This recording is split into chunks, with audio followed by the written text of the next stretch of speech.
क्या हाल है दोस्तों, मेरे चैनल पे स्वागत है दोस्तों खेसारी लाल का गाना आ चुका है जिस गाने का नाम है ये ड्राइवर जी जाओ। बहुत जबरदस्त गाना दोस्तों, बहुत धमाकेदार गाना है और सुपर डुपर हिट गाना है। ये गाना तहलका मचाना स्टार्ट कर दिया, बहुत जबरदस्त गाना है।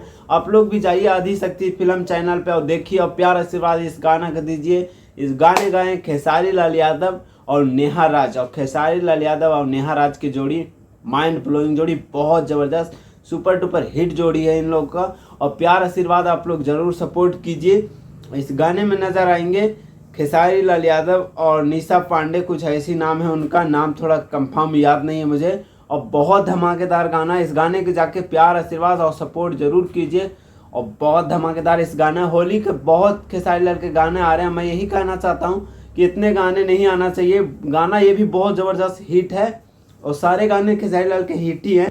कोई ऐसा गंदा गाना इस बार खेसारी लाल यादव नहीं निकाले हैं, बहुत ज़बरदस्त गाने निकाले हैं होली के। सो अगले साल से इतने गाने नहीं, कम से कम अभी तक 10 से 15 गाने हो चुके हैं अभी तक, और पाए कितना आएगा। अभी होली में 10-15 दिन और टाइम है, कितने गाने आएंगे। सो मैं ज़्यादा नहीं कुछ बोलता हूँ, चैनल को सब्सक्राइब, वीडियो को शेयर कीजिए। सो ओके बाय, मिलता हूँ नेक्स्ट अपडेट।